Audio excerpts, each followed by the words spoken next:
Aquí estamos, buenos días, bienvenidos a Teleantioquia Dulce Hogar, iniciando esta mañana de jueves 16 de agosto. Ya es como estás de linda. Ay, gracias. Bonita esa camisa que tienes hoy. ¿Cierto? Vos también estás muy bonita, Sandra, como siempre, como todos los días, para recibirlos a ustedes. Bien presentados, con esa buena energía, con buena actitud, sobre todo. Bienvenidos a las dulces mañanas de Dulce Hogar. Y hoy sí que tenemos temas para todos, así que los invitamos para que estén muy atentos y puedan participar también a través de nuestras líneas telefónicas porque estamos en directo. Hoy es el día de las Sandras y no es por nada, porque Eso tenemos veo. dos invitadas con ese nombre y ahí me uno yo también. Mejor Somos dicho, tres, yo me voy, yo no tres tengo nada que Sandras. hacer acá. No, ni riesgo, no te puede decir ya. Hoy vamos a tener temas de mucho interés, así que te invito a ti y a todos nuestros televidentes que se queden con nosotros. Vamos a hablar de merecimiento.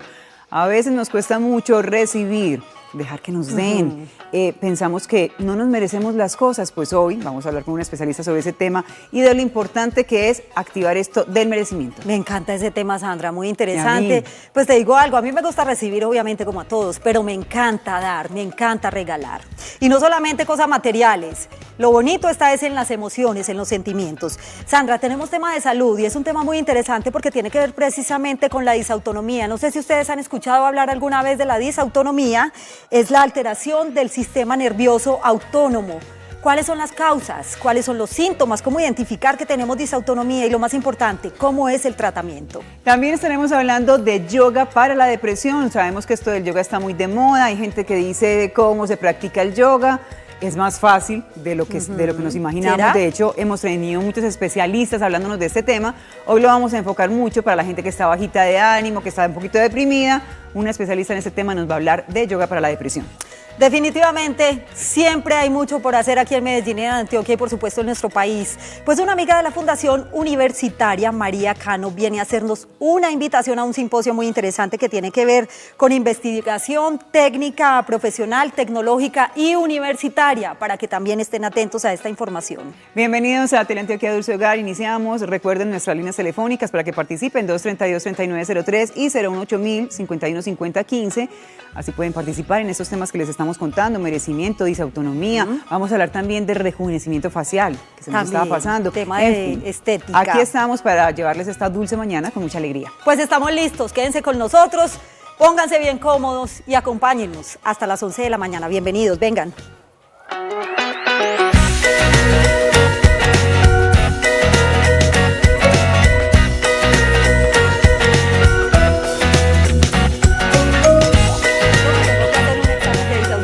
Aquí estaba Yasmín diciendo que se tiene que hacer un examen de disautonomía. Vamos a ver qué nos dice el especialista que traemos para hoy. Él es Juan Fernando Martínez, es rehabilitador cardíaco y además especialista precisamente en riesgo cardiovascular, y con él vamos a hablar de ese tema bien interesante, de la disautonomía. ¿Cómo estás, Juan Fernando? Bienvenido. Bien, muchas gracias. Hola. A ustedes por la invitación. Buenos días a todos. ¿Y qué es la disautonomía? Sistema nervioso autónomo, explícanos un poquito de eso. A ver, la disautonomía es un trastorno, como bien lo dices, del sistema nervioso autónomo, que es el que regula muchas funciones del organismo: la respiración, la presión arterial, la frecuencia cardíaca, inclusive la parte digestiva. ¿El equilibrio? No tanto el equilibrio, porque eso es más ligado a la parte del cerebelo y el oído, pero Ya. sí, entonces, al regular esas presiones arteriales, la frecuencia cardíaca, la respiración, cuando hay un trastorno de ese sistema nervioso, en un momento determinado la persona puede llegar a producir o sentir que se marea, que puede ver lucecitas, que empieza a sudar frío y que puede llegar inclusive al desmayo, a lo que nosotros llamamos como síncope. Precisamente yo iba a preguntar eso, que cuáles son los síntomas que acompañan la disautonomía. Los estabas describiendo. ¿Básicamente son esos o podemos agregar alguno más? A ver, básicamente, cuando uno empieza a hablar de disautonomía, tenemos que hablar de que el síntoma principal es el desmayo o el síncope, pero ese síncope puede ser producido por 4 causas principales. La alteración del sistema nervioso autónomo, como ya lo dijimos. Hay causas cardiovasculares puras, como son alteraciones del corazón en la parte estructural.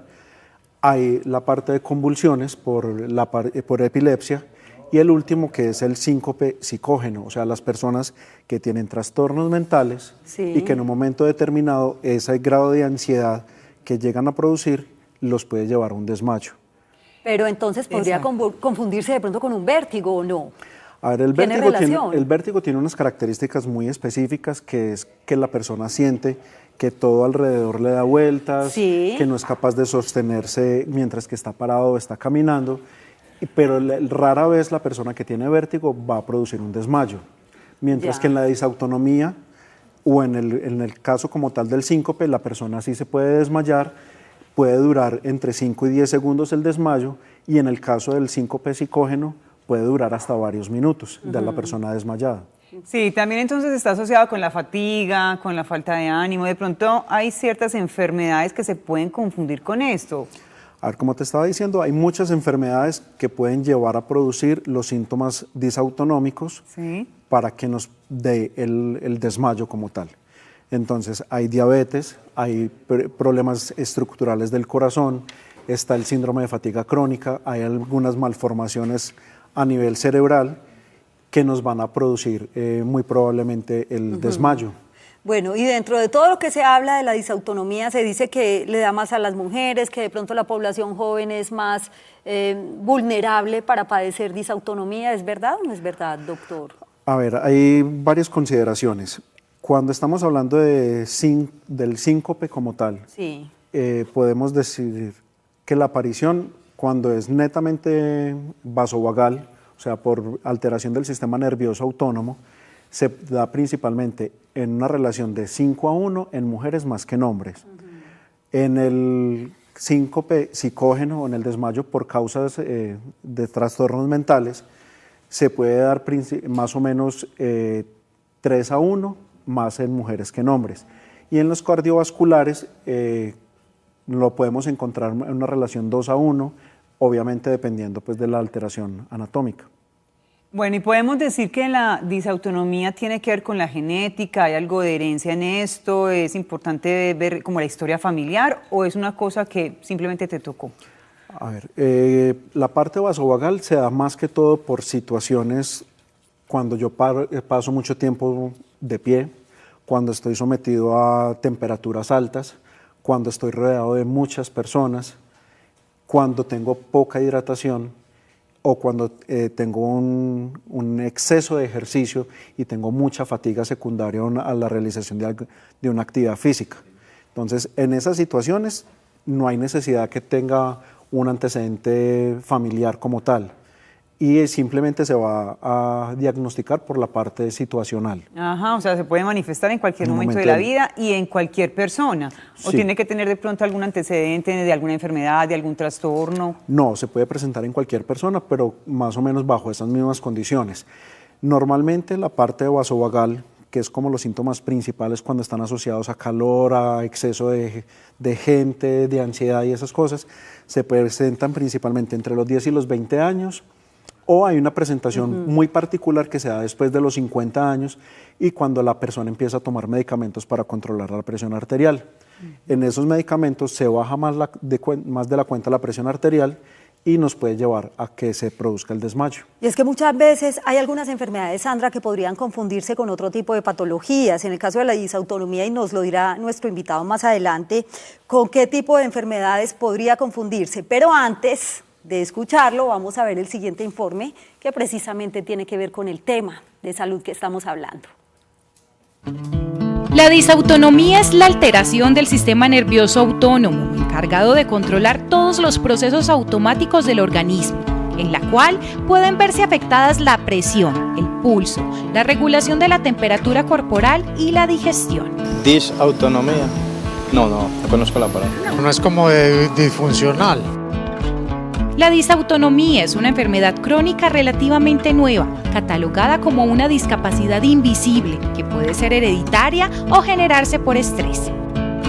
Hay muchos hábitos del diario vivir que pueden ayudar a mejorar los síntomas de la disautonomía. Dormir bien, alimentarse adecuadamente y llevar una vida tranquila pueden contribuir para combatirla.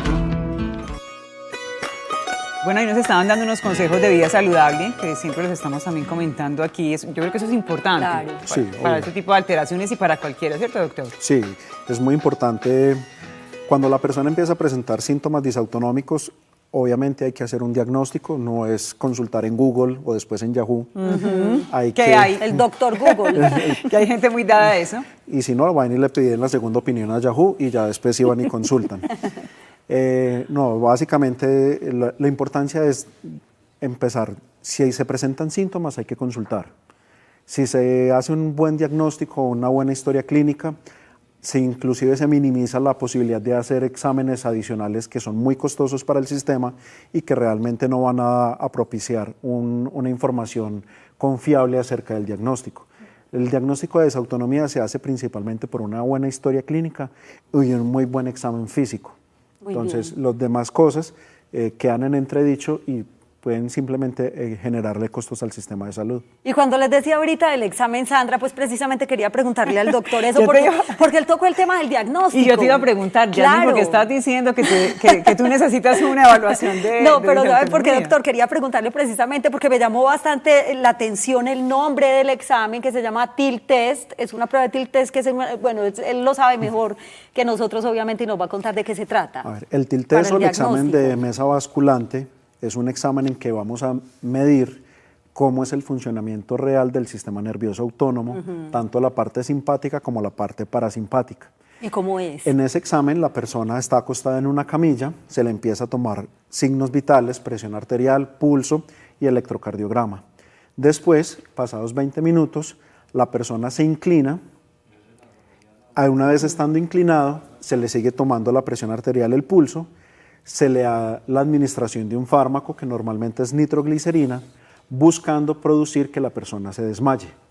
O sea, el examen, ¿Qué tal? el examen es positivo cuando la persona se desmaya. Ah, Y en bueno. eso nos da a nosotros la oportunidad de decir que la persona efectivamente está sufriendo de disautonomía o que el examen es positivo para disautonomía. ¿Alguna vez te has desmayado, Yasmin? No, ¿sabes qué? has No, llegado eso ahí. sí no ha llegado a pasar. O sea, no he pasado como de un vértigo, pero he estado como mejorcita en ese sentido. O sea, que la prueba esa no va conmigo, descartada. Bueno, yo doctor. quiero preguntarle al doctor antes de que se vaya, ¿cuál sería el tratamiento para una persona que ya le han diagnosticado que sufre disautonomía?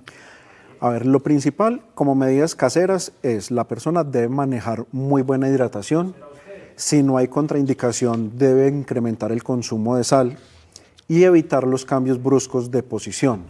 Obviamente, cuando es desencadenado por temperatura, por exposición a mayor gente, pues debe evitar estas situaciones.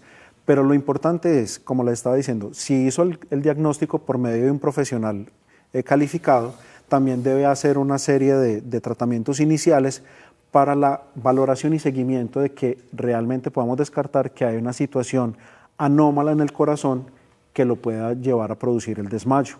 Y en ese es cuando nosotros en nuestra institución podríamos entrar en un servicio de rehabilitación cardíaca donde los vamos a monitorizar cardiológicamente, les vamos a tomar signos vitales y vamos a estar pendientes de que si hay alguna alteración que sea susceptible de manejar por la implantación de un marcapaso o con procedimientos de electrofisiología, pues sea hecho por un especialista indicado. Y que sea acertado el diagnóstico, porque ahorita también hablaba Yasmin que también es posible confundir esta enfermedad Con de otras, acuerdo a los sí. síntomas con la anemia, de pronto con el hipotiroidismo, la hipoglucemia, usted nos dirá. Lo que pasa es que todas esas situaciones de alteración de la salud pueden llevar a desencadenar el síntoma principal, que es el desmayo. Entonces la persona cuando tiene anemia, obviamente pues tiene menor cantidad de hierro circulante por la sangre, eso va a generar un cuadro de fatiga Desmayo. y puede llevar al desmayo. Obviamente un diabético mal controlado también puede llevar alteraciones del sistema nervioso, principalmente porque la diabetes, como una de las secuelas que tiene, es daño de los nervios. Sí. Entonces, cuando se alteran todas esas terminaciones nerviosas, pueden alterar el funcionamiento del sistema nervioso autónomo y llevarlo a producir el desmayo. Incluso o la el mareo. depresión también Lo que, podría llevar ahí. lo que estábamos hablando ahorita, el síndrome, el síncope psicogénico, es cuando la persona tiene depresión o ansiedad, que muchas veces se confunde, puede producir un ataque de pánico, produce taquicardia, dolor de pecho, ansiedad y puede desmayarse, pero es secundario precisamente al mismo ataque de pánico que está teniendo. Pues muy importante este tema, Sandra, la verdad, disautonomía, además que es un tema que no es muy conocido, que por decirlo de alguna manera no es de mucha prevalencia o de mucha consulta en nuestro medio. Doctor, ¿ustedes tienen redes sociales? ¿Cómo los encontramos? Aparecemos en Facebook, Twitter, en la página de internet www.semde.com, en Facebook Semde como tal y en Instagram también como Semde. Ahí las tenemos en pantalla. Muchísimas gracias al doctor Juan Fernando